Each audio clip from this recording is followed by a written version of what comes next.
Matthew Stevens, CEO of a $3 billion pharmaceutical multinational, had just closed the biggest deal of his career when he opened his Manhattan penthouse door and saw a scene that broke his heart. Little Luke, 4 years old with a severe autism diagnosis, was taking his first steps of his life. But instead of running toward the father he hadn't seen in a week, the child was wobbling toward Rosa, the 40-year-old Honduran housekeeper who had worked for them for only 6 months. Matthew's arms, open to embrace the miracle he had waited years for, remained empty as his son sought refuge in the embrace of a woman who earned in a month what he made in an hour. Rosa had eyes full of tears and pure love, while Matthew felt the weight of a devastating truth. He had missed the most important moments of his son's life, chasing successes that now seemed hollow. What nobody knew was that Rosa was hiding a secret that would forever change this family's understanding. She wasn't just a cleaning woman, but a former pediatric neurologist who had left everything to care for the son she had lost, and who now saw him reborn in this special child she called Mi Pequeño Milagro. Satu. The Stevens penthouse in Manhattan's Upper East Side dominated the most exclusive neighborhood in the city, like a temple of success built with sacrifices Matthew had forgotten to count. Every morning when he left at 6 to reach the offices of Pharma Solutions International, he saw only numbers: the 15% revenue growth, the ongoing acquisitions, the patents revolutionizing pediatric neurology. He didn't see the 4-year-old boy who watched him from the nursery window, motionless like a small statue waiting for a miracle. Luke Stevens was born perfect, according to all medical parameters, but at 18 months, something changed. First words never came. His gaze never settled on faces. Games became obsessive rituals that no one could interrupt without triggering inconsolable crises. The severe autism diagnosis came like a sentence that divided the family. Matthew threw himself into work with even greater ferocity, as if professional successes could compensate for failing to reach his son. Sarah, his wife, fragmented between specialists, alternative therapies, and a depression eating her from within. Rosa Morales arrived in their lives 6 months earlier, when Sarah had her second nervous breakdown, and Matthew realized they needed outside help. The agency presented Rosa as a housekeeper experienced with special needs families. But what Matthew didn't know was that behind those credentials hid a story that would shake the foundations of his ordered life. Rosa was 40 years old, with hands that told stories of hard work. But when she looked at Luke, her eyes transformed. They became the eyes of someone who understands without need for explanations, who sees beyond the surface, who recognizes in that silent child a universe rich with emotions and possibilities. Luke, who never looked anyone in the eyes, made exceptions for her. He didn't speak, but when Rosa sang in Spanish the lullabies of her childhood, the boy would stop and listen as if those melodies contained secrets only they shared. Matthew noticed these small daily miracles only in passing, between phone calls. He saw Luke calmer when Rosa was home, but attributed everything to the routine the woman managed to maintain. He didn't notice that his son had begun following Rosa with his gaze, searching for her when he couldn't find her, relaxing only when he heard her voice calling him with that affectionate nickname no one else used. The day of the miracle, Matthew was returning from Boston, where he had closed the acquisition of the biotech startup that would make his company the world leader in childhood autism treatment. The irony was bitter. He was buying patents to cure children like his son, while missing every day he spent with him. The plane had landed early at JFK, and for once Matthew decided to surprise them by coming home without warning. When he opened the living room door, the scene he saw froze him on the threshold. Luke was standing, which was already rare because the child preferred sitting or lying down. But he wasn't just standing. He was taking a step, then another, with that absolute concentration he had when overcoming challenges that frightened him. Rosa was kneeling a few feet away, arms open, eyes full of tears of joy and encouragement. Matthew held his breath. This was the moment he had dreamed of for 4 years, his son's first step. He opened his arms instinctively, expecting Luke to turn toward him, to recognize his daddy's voice returning home. But Luke didn't turn. He continued his wobbling march toward Rosa, fell into her arms, and for the first time in months, smiled. A real, spontaneous smile full of happiness Matthew had never seen on his son's face. Rosa hugged Luke, whispering something in Spanish, and only then noticed Matthew's presence. Her face colored with embarrassment and fear, as if caught stealing something precious. But Matthew couldn't speak. He was watching the most beautiful and painful scene of his life, his son taking first steps towards someone else. That night, Matthew couldn't sleep. He kept replaying the scene of Luke's first steps, but each time the ending was different. Sometimes the child ran toward him, sometimes ignored him completely, sometimes seemed not to recognize him at all.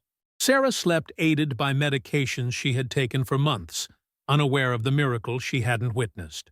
Matthew got up and went to his office, where he began doing what he always did when he couldn't process emotions: work with numbers. But this time the numbers he sought weren't from the company balance sheet. He began investigating Rosa Morales, this woman who in 6 months had achieved more progress with his son than years of expensive therapies. The agency that had recommended her provided perfect references, but Matthew had learned that behind every perfection always hides something more complex. What he discovered left him speechless. Rosa Guadalupe Morales wasn't a simple housekeeper. 15 years earlier, she had been one of Honduras's most promising pediatric neurologists, specialized precisely in autism spectrum disorders. She had published innovative research, worked with children colleagues considered impossible cases, developed therapeutic methods that European hospitals were beginning to study. Then, 12 years ago, everything stopped. Rosa had a son, Diego, and discovered he was also autistic. But unlike Matthew, who could afford the world's best treatments, Rosa lived in a country where autism was still considered family shame, where therapies cost more than a doctor earned in a year, where different children were often hidden by families. Rosa had sold everything to treat Diego: the house, the car, even medical instruments. She left the hospital where she worked to dedicate herself completely to her son, transforming her own home into a laboratory of experimental therapies. For 5 years she fought alone, applying the most advanced techniques she knew on Diego, inventing new ones when traditional ones didn't work. Progress was slow, but steady. Diego began speaking, playing, smiling. Rosa documented everything, wrote articles she could no longer publish because she no longer had access to scientific journals, continued studying and innovating in isolation that was consuming her. But when Diego turned 7, something happened that destroyed everything. Fulminant meningitis took him away in 3 days. Rosa found herself without a son, without work, without home, without identity. The pain paralyzed her for months. When she finally found strength to react, she decided the only way to give meaning to Diego's loss was helping other children like him. But she couldn't return to work as a doctor. Documents for European degree recognition cost more than she possessed, and the 5-year gap in her curriculum had made her name forgettable in the academic world. So she began working as a housekeeper. But not just any. She sought families with special children, offering her expertise masked as simple caretaking. In 8 years, she had worked with 23 families across Europe and America, always with short contracts, always using slightly different names to avoid being traced. Every child she helped was a piece of Diego coming back to life. When the agency proposed the Stevens family, Rosa accepted immediately. Luke's description reminded her of Diego at the same age. Intelligent but unreachable, sweet but prisoner of a world only he could see. She arrived in New York intending to stay a few months, just long enough to give Luke the tools to begin his journey. Matthew finished reading the dossier his private investigator had compiled at 4 in the morning. Every page was a revelation that hit him like a slap. This woman he paid to clean floors was a scientist who had sacrificed her career for love. She had lost a child and was now saving his, using methodologies he himself financed through his company, but had never thought to apply in his own home. The next morning, when Rosa arrived to start her shift, Matthew was already awake, waiting for her in the kitchen. She saw him and understood immediately. In that man's eyes was the same expression she had seen too many times: discovery, anger, fear of being deceived. She prepared for the end of what had been the most beautiful mission of her life. But instead of the dismissal words she expected, Matthew asked her a question that completely caught her off guard.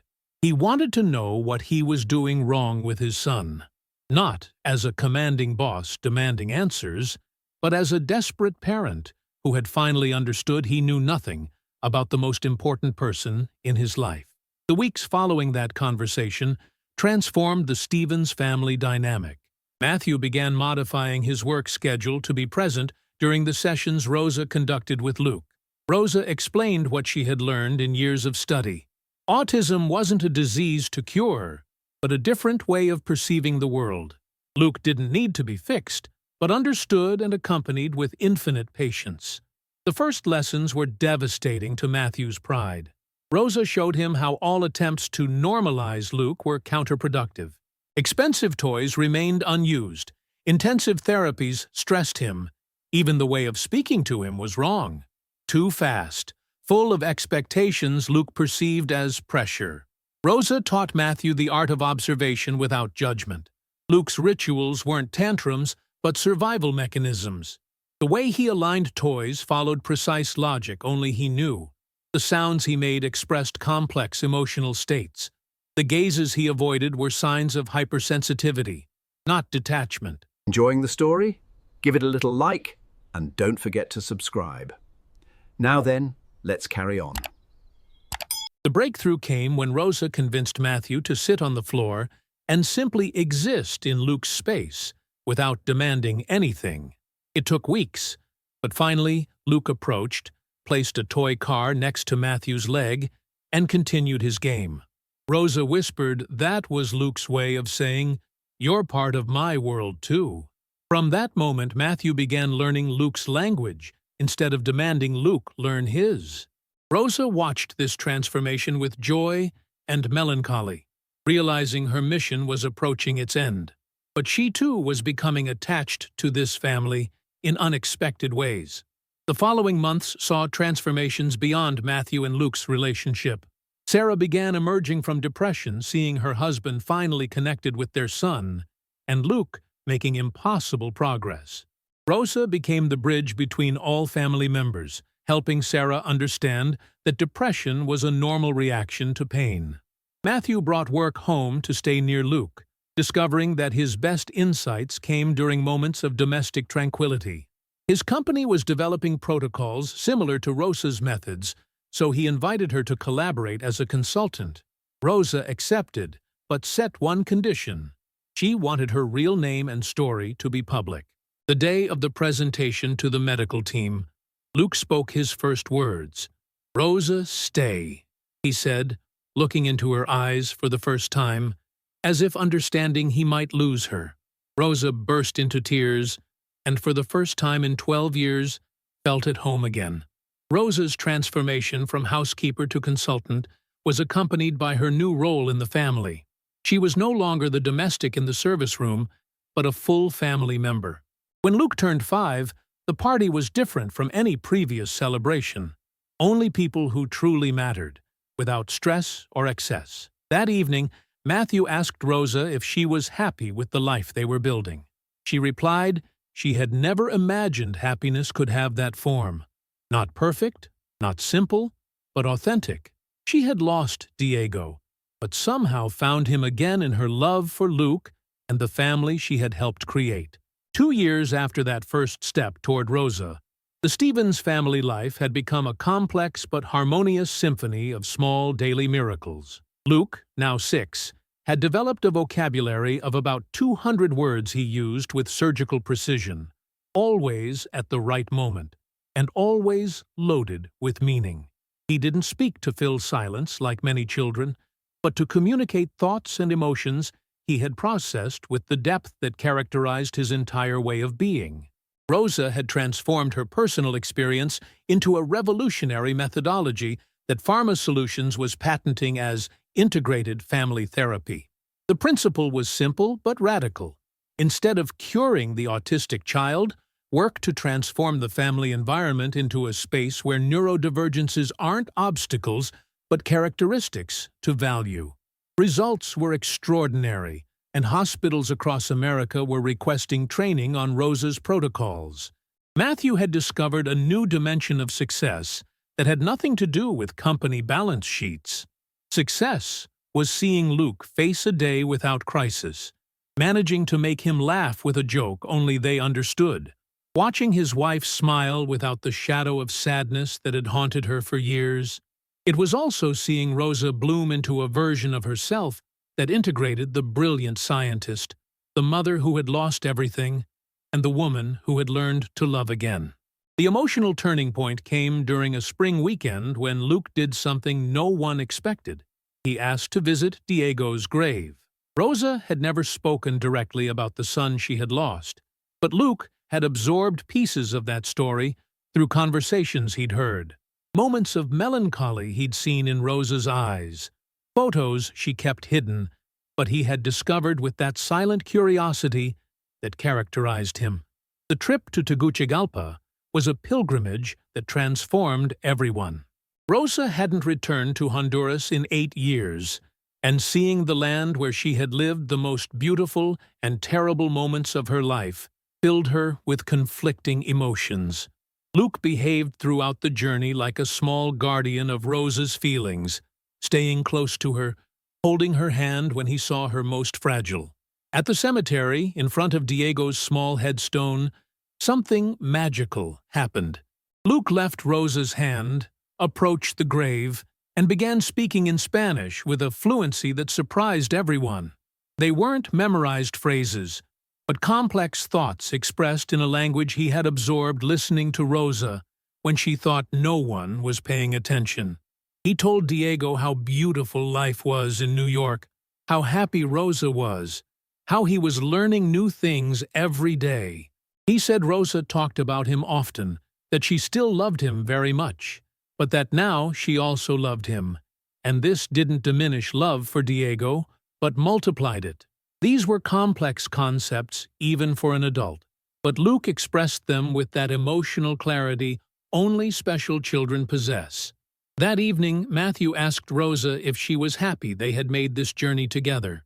She replied that for the first time she felt Diego would be proud of the family they were building, that love doesn't end, but transforms and grows when shared with others who understand its value. 5 years after that first step that changed everything, the Stevens family had become a symbol of hope for thousands of families across America. Rosa's methodology had been implemented in over 200 specialized centers, and the Stevens Morales protocol was considered the most effective therapy for childhood autism ever developed. But professional success was only a reflection of the deeper transformation that had involved all of them as people. Luke, now 9, was a child who faced life with self-awareness and confidence that many adults envied. He wasn't cured of autism, a concept Rosa had always fought, but had learned to navigate the world using his neurodivergent characteristics as strengths rather than obstacles.